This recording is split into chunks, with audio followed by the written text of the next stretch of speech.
Hey guys, welcome to today's podcast episode for the Financial Freedom Podcast. I'm really excited about today's guest, Jerry Dugan, and he's got a very interesting story, a very empowering, powerful story, and he's a work-life balance leader, and he's going to talk to us about the importance of life is too short to live stuck in a rut. We're going to talk about servant leadership, uh, employee dissatisfaction, choosing happiness, 5 F's. Can be a great discussion. So, Jerry, welcome.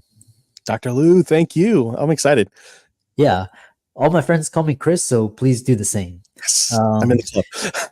And yeah, tell people about your story, how you got started, and we'll delve right into it. Yeah.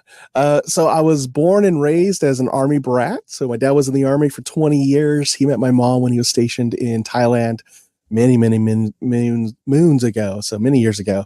And yeah, I always had my mom like ingrained in me. You got to get good grades. You got to, go to medical school. You're going to become a doctor. Now, her perception of what wealth and success looked like in America was very much limited to military life. So the thing she was pouring into me was from her culture, I got to be a doctor. That's success. And you got to be an Army officer because that's where the real money is made in America. Started to realize as I became an adult, that's not true at all. So first in my family to do not just go to college, but graduate college. But after 4.5 years, realized, gosh, I'm not getting into medical school with a 2.1 GPA. And I just did a pre-test on the MCAT, and it's going to be brutal. What have I done with my last 4.5 years? I had no money left, not going to med school. And I realized, gosh, I need to do something to make up for it. And I remember talking with a physician out of, I think, Stanford University, just really neat guy. Let me kind of shadow him in his office for a day. And he said, if you don't have the grades, it's fine. I mean, schools like Stanford are looking at the whole person. If you could pick up experience, like as a nurse or an EMT for a few years, take a few classes, come out with an A and show that you've matured since your undergrad years, some schools will take you in, but I mean, your MCAT's got to be there too. And I was like, yeah, cool. So that's how I joined the Army. And the one thing my dad said not to do was, it was like, do whatever you want in life, just don't ever join the Army. And if you do, please join as an officer. And I remember I enlisted as a combat medic, going in as an E4, a specialist. And I called my dad, I'm like, Dad, I joined the Army. Dead silence. He's trying to find a way to be supportive, but already I could tell from the silence, he is not happy with my decision. And so he asked, so are you going in as an officer since you're graduating from college? No, Dad, I'm going in enlisted, just like you. More silence. So I wound up joining the Army. I served 4.5 years. That seems to be the round number for me. It's not 4 or 5. 4.5 seems to be that number for me. And so during that time in the Army, I served on a deployment to Kosovo. I was with 3rd Infantry Division when we did the invasion of Iraq. Got more than enough experience than I was looking for, but started to realize, gosh, is medicine really the thing I want to do? And I got out of the Army, realized, when people started telling me how I got the awards I got, I was like, oh, I'm not surviving another deployment. I got to get out. And so I got out, wanted to be closer to my family. And that was the thing was, while I was deployed in Iraq, getting very supportive letters from family telling me, hey, don't worry, we're taking care of your family for you. And it was that phrase, for you. It hit me like a dagger in the heart in a sense. And it was like, why is that bothering me? My family's taken care of. My kids are in good hands with the aunts and uncles and cousins back there in Corpus Christi, Texas. So why is this making? And that's when it started to sink in.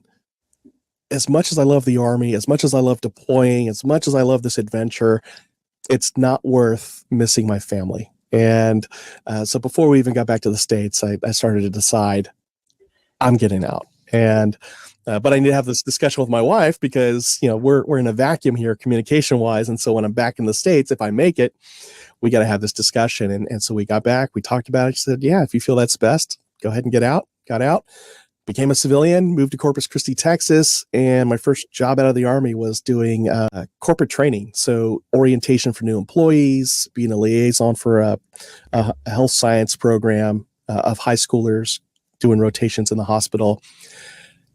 And this is about 2 years after I get out of the Army. I'm laying in bed the day after Christmas, and I realize, holy cow, I just survived a war to put myself in the rat race.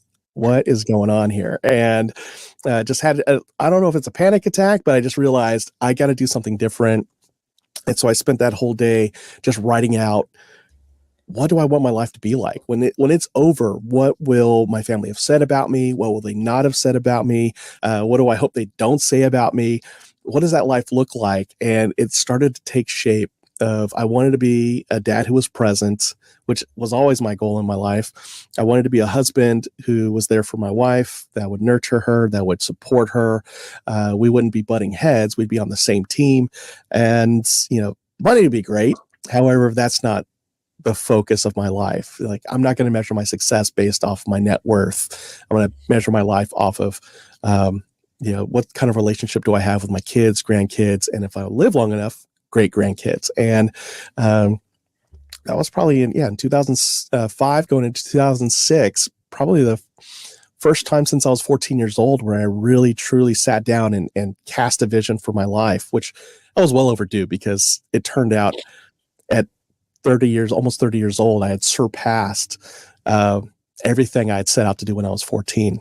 So, Yeah, very interesting. I love this idea, and trust me, it's really interesting because we hustle, and we try to get into these Ivy League and professions, and you're just like hustling to enter into this rat race, as you discussed. And this you talk about really interesting is this thing is one thing is you have quite a bit of interest. So living beyond the rut and 3 steps to getting out of your rut.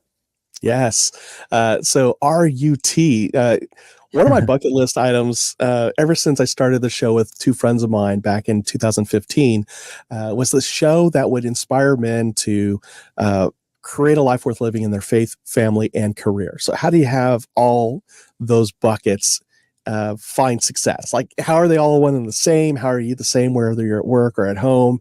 What does success look like for you? Like, going back to that, why was I a pre-med student who got a 2.1 GPA, but I would tutor people in my own classes that I was failing, so they would get an A or a B on the next exam. And my faculty advisor's like, this guy clearly does not want to be a doctor. He's here because somebody else told me how to be here. And so, fast forward to 2006 when I'm writing out that vision plan, but also just a few months back when I published my book, Beyond the Rut, based on the show, based on the lessons learned from the show. This framework emerged. So you got to know your rut to get out of and live beyond the rut. And so rut as a framework, RUNT, the R stands for recognize the rut that you're in. So if you got all the boxes checked of what success is supposed to look like, but you feel like you're not living that life of significance, you feel like you're leaving the wrong kind of legacy, chances are you're stuck in a rut. It's those repetitive actions that aren't being productive for the kind of life you envision. So recognize that rut. Like, hey, I feel like I'm in a rut, but what is that rut? Why do I feel stuck? Is it because I always have more month left over than money? Or is it because I'm in a job that I totally hate? Or is it the commute? Is there something taking away family time? Is it the family relationships? Whatever it is, these 5 pillars that we would talk about in the early days of Beyond the Rut, the podcast, would be your faith, your family, your fitnesses, your finances, your fitnesses. I never pluralized that before.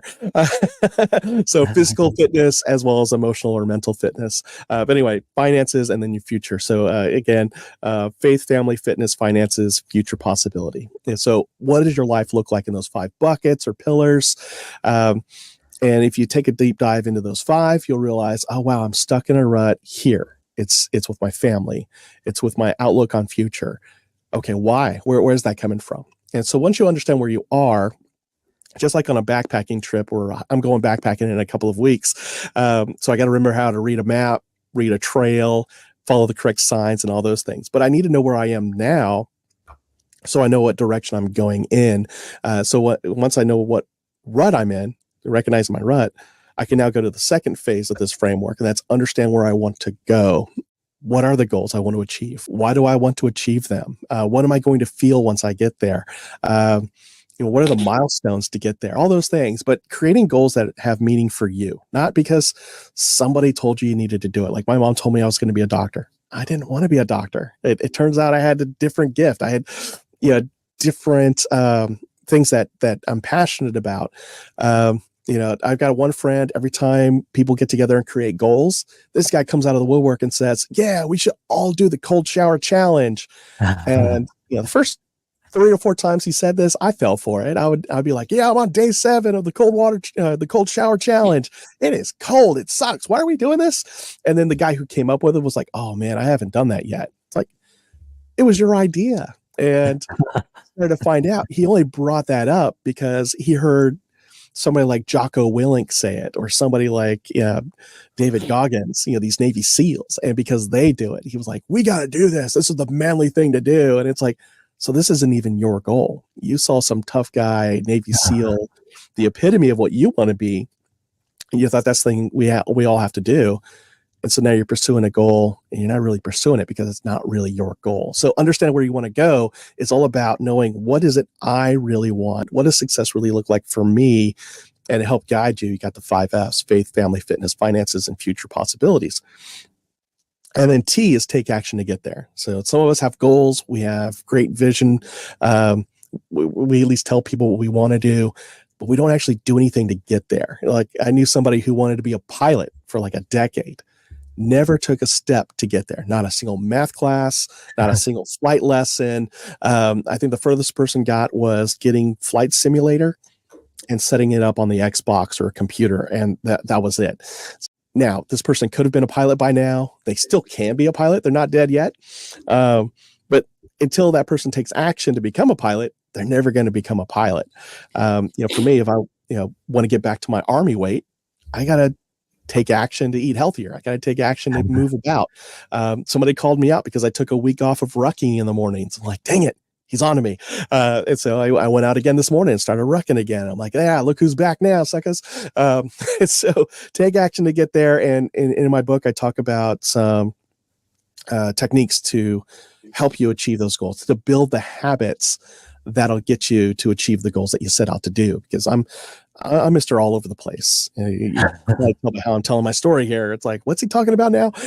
Anyway, so I've learned over time that there are certain things I could do that'll help me stay on track. So I learned from somebody named Sean Acor in The Happiness Advantage, the 20-second rule. Like if you want to enact and start a new habit, attach it to something you're already doing. So like wake up in the morning, roll out of bed.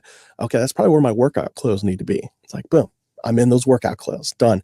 So where do I go next? I usually start a pot of coffee. Well, what if the next set of things I need to get ready to go out the door are there? And it's like, oh, wow, hey, I actually need to put on my gloves. I need to put my shoes on. So my shoes just happen to be there next to the station where I put my coffee together. And then it's like, okay, well, it's cold outside. I need to put a jacket on. And then right there's where the rucksack is, the jacket, the hat, the gloves, everything else. And I'm like, all right, cool. Well, there go all my excuses. Out the door I go. Boom. And an hour later, I'm back. I'm like, wow, I did it. And I put everything back in its place because everything took less than 20 seconds to implement. And then vice versa. If I want to cut back on junk food, I make it harder to get those. So those are in the back of the shelf, not in my line of sight. It's going to take none of it's prepackaged. So I don't want to go through the work. So the 20-second rule is one of those things. And then what was another one? The Pomodoro technique. Have you heard of that? I've heard of it, but I'm not very familiar with it. Oh man. So focus for me is a hard thing. My daughter got diagnosed with ADHD and the pediatrician said, well, it's hereditary. So it's one of you, mom and dad. And they immediately looked at me. I'm like, what? So I still need to go get screened for it. But one of the things the Pomodoro technique does is it puts on a timer for like 25 minutes and then a break for 5 minutes. And so you decide right then and there, what's the one thing I'm going to work on during these 25 minutes? And you just do that. And so that means you got to shut everything off. Boom, boom, boom, boom. And then if you start straying away from that, it's like, nope, boom, back. And for me, that works most of the time.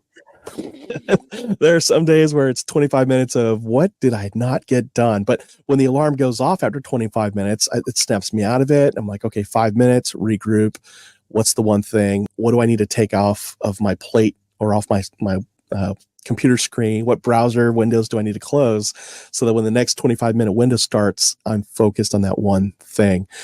So that Pomodoro technique is another one. So taking action. What are the daily? So those are two techniques: 20-second rule, Pomodoro technique. But really, what is the daily thing you got to do to build the momentum to get to where you want to go? So Yeah. Yeah, I love these ideas. And so you talked about leveraging the 5 Fs, living beyond the rut. And I love this, how you're making things acronym. But, one problem with corporations and companies, a lot of people want to start their own company or self-employment, is because of employee dissatisfaction. And so yeah. talk about your staking your leadership tent and Yes. expelling employee dissatisfaction. Yeah. So, a twofer on that one. So setting out to be an entrepreneur, I would first tell folks, don't do what I did. I left my job, and then I was supposed to take 3 months off, then go find another corporate job. But I realized at the end of the 3 months, I am not ready to go back to corporate life. But I want to help people in corporate life based on what I've learned. And what does that look like? So I spent the last 7 or 8 months designing the business I'm running. In that, I started to realize that what my team had gone through wasn't unique, that there were a lot of other teams that were faced with lower morale, lower engagement, and listening to senior leaders think about what could be the root cause. And they would say things like, well, it's because the workforce doesn't have the work ethic it used to have. And you're like, what? Or, oh, these people say they want work-life balance and they want hybrid and they want to work from home, but they need to be in the office because they're missing out on connection by not being in the office. Let's come on in. And so they're just making these sweeping decisions without including the people who are actually affected by the decisions, further driving disengagement, further driving that quiet quitting, and driving people to their competition. And I thought, that doesn't work. I know it doesn't work. And so what is it about my leadership style over the years that's worked? Going back to what I learned in the Army. So the reason why I learned it in the Army is because I wasn't a great leader in the Army at first. Yes. I got yelled at a lot. I got challenged to fights a lot. It was the patience of leaders ahead of me that would pull me aside and say, hey, you're kind of being a stereotypical sergeant, not an actual sergeant, not an actual leader. And put yourself in their shoes. What kind of leader would you want? And I'm like, oh, well, I thought this is the way we had to do it. Somebody yelled at me, so I figured I had to yell at somebody else. I'm like, but you hated it, right? And did you get it done? I'm like, yeah, in the moment. But then that leader has to spend the rest of the day or the week trying to find you, right? I'm like, oh yeah, I learned how to hide. They're like, great. But think about the leaders you really love to follow. Do they lead like that? I'm like, no. And so it was like, great. So servant leadership is something that I heard a lot about in the Army. I applied it when I served in ministry and in my own corporate leadership life. But people would ask me, how do you define servant leadership? And I'm like, well, it's like Simon Sinek says, leaders eat last. That's something the military does. And I'm like, you gotta frame it up, and so there are these 7 pillars of servant leadership. I can never remember them. And I figured, well, if I can't remember them and I say I'm a servant leader, there's gotta be a better way. And that's where the tent came together. It was like, okay, military leadership, lots of servant type of style leadership there. A framework that's easy to remember, easy to use. Tent, bam. So that's how tent became tent. But the idea being that the fastest way to set up a tent is you stake out the corners first. That's me landing this plane finally. So if you want to set up a tent, tents are mobile. You take them where you need them to go. They're adaptable. So as the environment changes, you can change the configuration of the tent. And then once it's set up, the environment you create on the inside provides a safe space for anybody who's in there so that they can thrive versus what's outside the tent. And leaders today need to be a lot like that. They need to be mobile, meeting their employees where they are. They got to be adaptable because the economy has definitely shifted in the last 3 to 4 years. And they got to provide this safe environment where a culture is thriving. And so T.E.N.T stands for the first one, T, trust building. So doing the things that build trust with your people. E is empowering. So sharing your authority as a leader so that they can make decisions on their own. N is navigating for success. and T is thriving together. So when we are recognized for a job well done, we're wanting to do more of that. When somebody's helping us navigate for our career success, we want to stay with that leader because we're getting mentored, we're getting taught, we're getting opportunities. If I'm empowered to go do my job and make decisions on my own that are aligned with the company and my leader, I'm going to feel good about what I'm doing. I'm going to feel like I own a piece of the pie, and all that's built off of trust. So I just went through T.E.N.T backwards as well. Yeah. So, Yeah, there you go. really, really interesting. So, how can people contact you, check out your work? I know you're on social medias, and how can they reach out to you and follow you? The best spot to go is my website, beyondtherut.com. There you'll find my podcast. You'll find how to work with me through my BTR Impact company. My social media links are all there. So beyondtherut.com. And if you want to set up some goals for yourself, beyondtherut.com/goals, download that free workbook and create your own success. All right. And with all the listeners out there, let's thank Jerry for coming on, really enthusiastic, passionate about what he's doing and, changing lives, changing the world. And all of his links will be in the resources. And thanks so much for coming on to the podcast. Thank you.